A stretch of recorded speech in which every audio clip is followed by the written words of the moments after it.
La légèreté. On a eu la chance de rencontrer de nombreux joueurs professionnels sur Footpack et bien souvent, une des choses les plus importantes pour eux sur une chaussure de foot, c'est la légèreté. Alors dans la vidéo d'aujourd'hui, on va voir ensemble quelles sont les chaussures les plus légères du marché. C'est parti!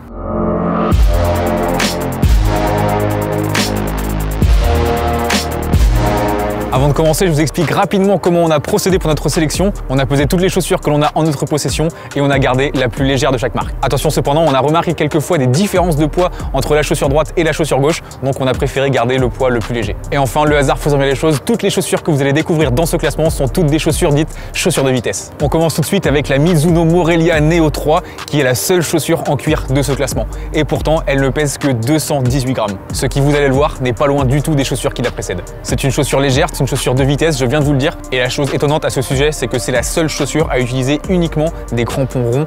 Pour une chaussure de vitesse, c'est assez étrange. Vous allez voir que toutes les autres chaussures de ce classement utilisent, elles, majoritairement des crampons à chevrons pour une meilleure accroche et une meilleure accélération. Et enfin, pour terminer sur cette Mizuno Morelia Neo 3, son point fort, c'est bien évidemment le confort, grâce au cuir légendaire de Mizuno. Juste devant la Mizuno, on retrouve la Nike Mercurial Vapor 13 avec un poids affiché à 210 grammes. Je vous avoue que je suis assez surpris de la retrouver si bas dans ce classement, surtout quand on sait que la Nike Mercurial, c'est la chaussure de vitesse par excellence et qu'elle a été la première chaussure à bénéficier de ce titre, entre guillemets, puisqu'elle a été créée en 1998 pour le Brésilien Ronaldo. Pour revenir à cette version de la Mercurial et à ses technologies, on est sur une conception en Flyknit à 360 degrés, c'est-à-dire que la chaussure se compose d'une seule pièce de Flyknit, cette maille textile fine, légère et souple qui enveloppe la totalité de la chaussure. Ensuite, au niveau de la semelle, on remarque deux plaques unifiées par un châssis, ce qui a permis de supprimer de la matière et de l'alléger. Pas grand-chose à rajouter sur cette Mercurial que vous connaissez déjà tous, portée par CR7, Sancho et Mbappé notamment, qui sont trois ambassadeurs qui représentent parfaitement cette notion de vitesse. Petite précision tout de même avant de progresser dans notre classement, la Mercurial a été pesée dans une taille 44 et non en 43 contre la majorité des autres chaussures, tout simplement parce que j'ai choisi uniquement des chaussures me correspondant et que chez Nike, qui chose petit, j'utilise une taille au-dessus.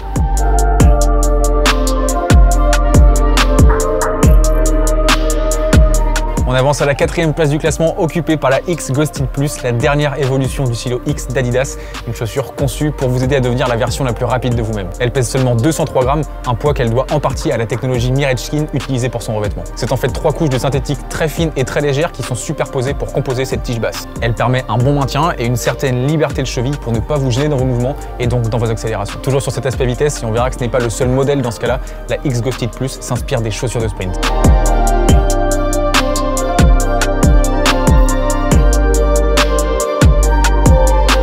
En effet, c'est aussi le cas de la chaussure qui se trouve sur la 3e marche du podium, la New Balance Furon V6 représentée par Sadio Mané. C'est la première chaussure de ce classement à passer sous la barre des 200 grammes puisqu'elle ne pèse que 196 grammes et ce malgré le fait que comme le Mercurial, il s'agisse d'une pointure 44. Une Mercurial dont elle est d'ailleurs très proche, on a une silhouette quasiment identique avec une conception en knit recouverte d'une fine pellicule de protection, un col légèrement plus haut que celui de la Mercurial, mais par contre quand on regarde au niveau de la semelle, on a quasiment la même chose, la seule différence, ça va être au niveau de ce crampon là et surtout du fait que la semelle soit unifiée et non séparée en deux. Donc en résumé, pour la New Balance Furon V6, c'est quasiment la même chose qu'une Mercurial mais en plus léger, donc bien joué New Balance.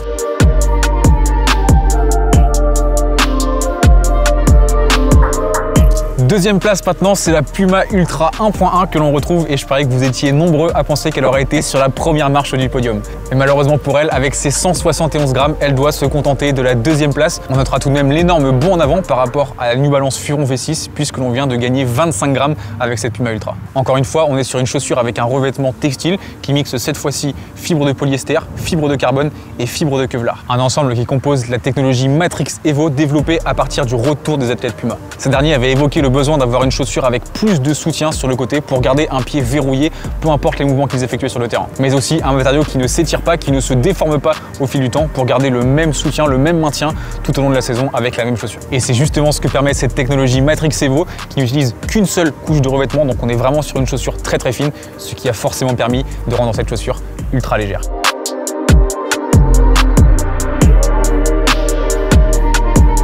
C'est le moment de vous révéler la chaussure la plus légère du marché à l'heure actuelle et c'est une grosse surprise, la Umbro Velocita 5. Dévoilée au début de cette année 2020, son gros atout pour sa légèreté, c'est sa semelle hyper fine mais surtout hyper souple. Regardez, je peux vraiment la tordre dans tous les sens, je n'ai jamais pu faire ça avec une chaussure de foot de toute ma vie. Son autre atout, c'est son revêtement en 3 couches mélangeant néoprène, TPU et la technologie Memory Flex qui offre une grande élasticité et une grande flexibilité puisqu'elle peut s'étirer dans 4 directions. Je pense que vous le voyez très bien à l'image, en tout cas moi je le ressens très bien une fois que j'ai mon pied dans la chaussure. J'ai vraiment cette impression qu'il déborde de la semelle à chaque pas. C'est une sensation, je vous avoue, assez étrange. Voilà, c'est tout pour ce classement et pour revenir sur ce que je vous ai dit en début de vidéo, certes le poids est un élément important, pour ne pas dire essentiel pour les joueurs de foot dans le choix de leurs chaussures, mais on remarque que ce n'est pas le seul puisque la Velocita a beau être la chaussure la plus légère du marché, on ne la voit que très peu, voire pas du tout sur les terrains professionnels, au contraire de la Mercurial Vapor qui, elle, a beau peser 40 grammes de plus, mais qui est pourtant la chaussure la plus portée en Europe. Et si derrière votre écran vous doutez encore de l'importance du poids d'une chaussure,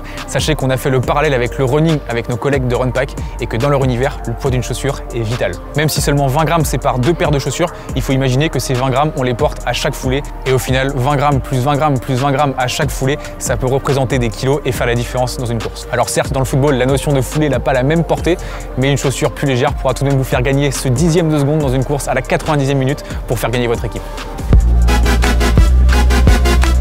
Voilà, on arrive déjà à la fin de cette vidéo, j'espère que ça vous a plu, comme d'habitude. N'hésitez pas à réagir dans les commentaires, mettre un petit pouce bleu, vous abonner si ce n'est pas déjà fait et on se retrouve très bientôt pour de nouvelles vidéos. Salut!